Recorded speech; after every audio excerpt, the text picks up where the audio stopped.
aka kanya muri iki cyegeranyo tugiye kurebera hamwe nabahe bakire 10 mu Rwanda aka kanya muri 2025. Turahera ku mwanya wa 10 mu bantu batunze amafaranga menshi mu Rwanda, tube twagera ku mwanya wa mbere.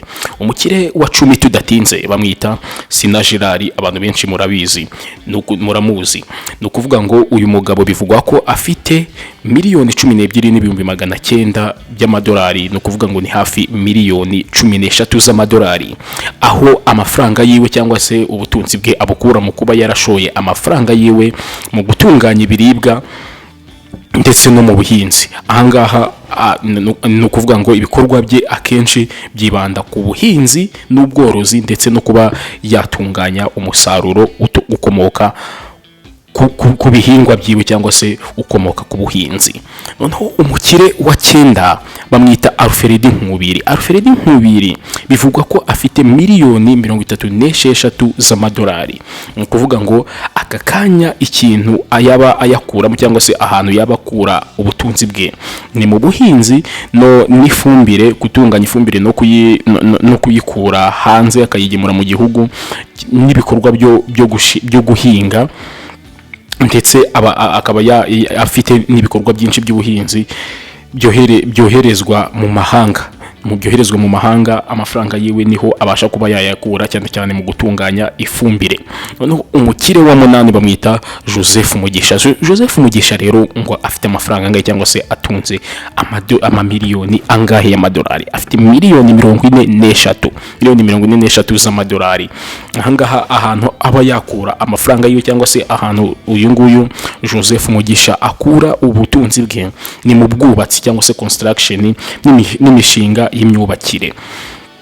Kuvuga ngo ahangaha kubera ko murabizi ko u Rwanda rurimo kuzamuka cyane mu bintu bijyanye n'imyubakire cyangwa se mu bijyanye n'inyubako, cyane cyane mu mujyi wa Kigali, uyu nguyu Joseph Mugisha abashe kuba afite kampani y'ubwubatsi, inyubako nyinshi niwe ubasha kuba yazubaka. Bikaba bivuga ko afite miliyoni 43 z'amadolari.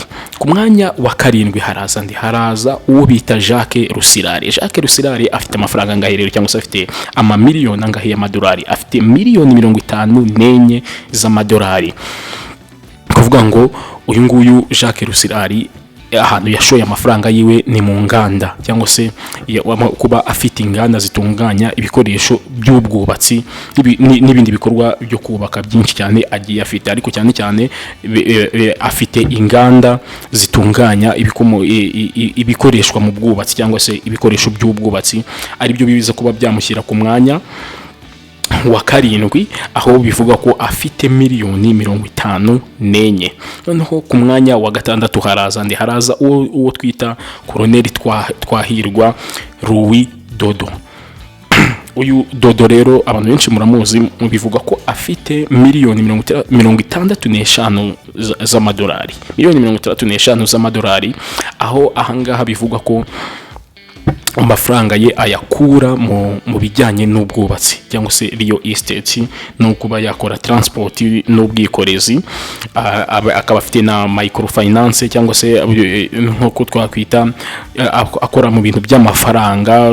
Bafite nka banke dutoya tworoheje, ntabwo twavuga ngo ni banke nini, ndetse amafaranga yiwe akaba yayakura muri transport no muri property development, aho bashobora kuba yafata nk'igikorwa cy'ubwubatsi akakizamura n'ibindi byinshi mu nyubako, cyane cyane no muri transport niho abasha kuba yakura amafaranga yiwe uyu nguyu Colonel Dodo. Noneho ku mwanya wa 5 rero haraza nde? Ku mwanya wa 5 haraza uwo bita Egide Gatera. Egide Gatera afite miliyoni 86 z'amadolari. Kuvuga ngo ahangaha uyu nguyu amafaranga yiwe ahantu ayakura cyangwa se ubutunzi bwe ahantu bushingiye ni ku buhinzi bw'icyayi n'ikomoka ku buhinzi. Afite inganda ndetse n'ishoramari mu nganda, petroli, kohereza icyayi hanze, banki, energy cyangwa se na agribusiness, yashoye mu by'ingufu, mu bitanga ingufu, mu mabanke no mu buhinzi bw'icyayi, ndetse no kuba agomba kuba afite n'inganda zitunganya icyayi, ndetse no kuba abasha kohereza icyayi mu mahanga, akaba yabasha gukorera amafaranga menshi, aho bivuga ko afite miliyoni 86 z'amadolari. Ku mwanya wa kane rero turahasanga uwo twita Hatari Sekoko rero uko afite amafaranga ngahe. Aka kanya Hatari Sekoko afite miliyoni 97 z'amadolari. Amafaranga yiwe yayakuye muri hariyo estate mu bijyanye n'ubwubatsi, hospitality cyane cyane n'ibyazwiho bijyanye n'amahoteli. Afite amahoteli ku buryo nyine bijyanye no kwakira ba mukerarugendo baza, usanga barara mu mahoteli y'uyu nguyu Hatari Sekoko. Noneho akashora no muri property development, ndetse no mu ishoramari ry'amazu, cyangwa se mu ishoramari mu nyubako n'amazu. Akaba afite amahoteli, akaba afite n'ibindi bikorwa cyane cyane, ariko ahantu ubukungu bwe bushingiye ni muri hospitality, cyangwa mu bijyanye n'amahoteli no kwakira abantu, amahoteli n'amaroji, nibyo yashoramo amafaranga yiwe.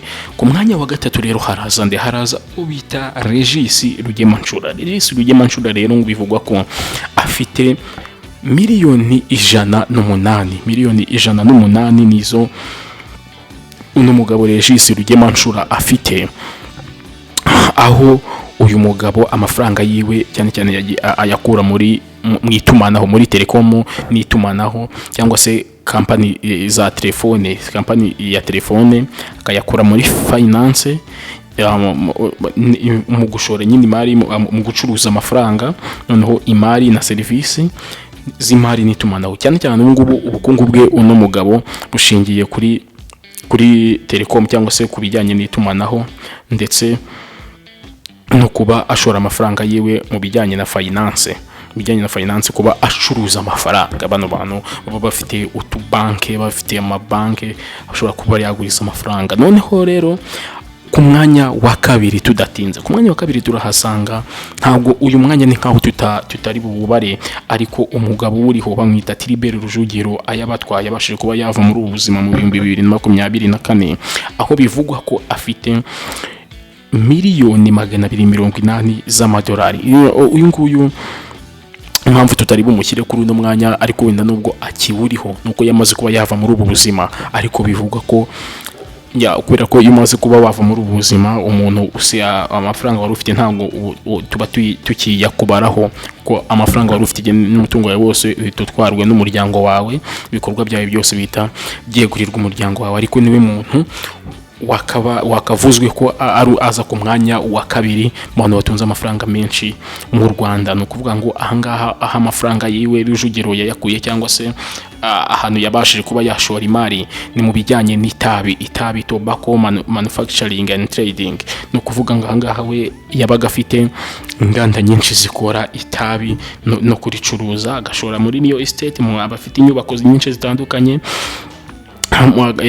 akakura amafaranga yiwe mu bucukuzi bw'amabuye y'agaciro mining, ndetse no mu ishoramari mu bikorwa bitandukanye. Ariko cyane cyane ikintu Rujugiro yagiye amenyekanaho ni ubucuruzi bukomeye bw'itabi, cyangwa se kuba afite inganda z'itabi ahantu henshi hatandukanye. Ku mwanya wa mbere rero tuhasanga Paul Kagame bivugwa ko afite miliyoni 510. Ahangaha amafaranga ye aba yayakura ni muri politiki n'ishoramari mu bigo bitandukanye, investment, imigabane mu makampanizi atandukanye. Ahangaha ubusanga we n'ubundi akazi ke ari politike, no kuba agomba gushora imari mu bigo bitandukanye, no kuba agiye afite imigabane cyangwa se amashares muri company zitandukanye. Niho rero bikavuga ko agomba kuba ari we mukire wa mbere mu Rwanda, aho afite miliyoni 510 z'amadolari. Noneho impamvu zigomba gutuma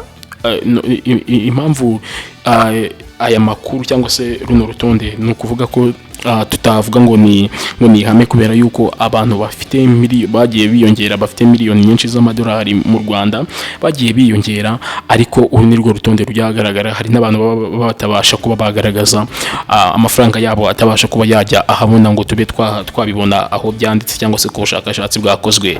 Ariko mu Rwanda abantu imibare igaragaza ko abantu bafite bagiye bagira miliyoni z'amadolari hejuru yazo ari benshi. Ubwo ngubwo ni ukuvuga ngo bigenda bihinduka. Nko mu rundi rutonde tuzakora ushobora gusanga abo twavuze bagiye bavamo bitewe n'uko hari abandi bagiye bazamuka. Reka rero wibuke gukora subscribe kugira ngo tujye dukomeza tubane umunsi ku wundi. Tumenya barimo baratwirahira, nitwe dufata amafoto meza ndetse na video nziza. Ni Joy Photography. Ese waba ufite birthday, ubukwe ndetse n'ibindi birori byinshi cyane tutavuga aka kanya, niba udukeneye 556 110 7.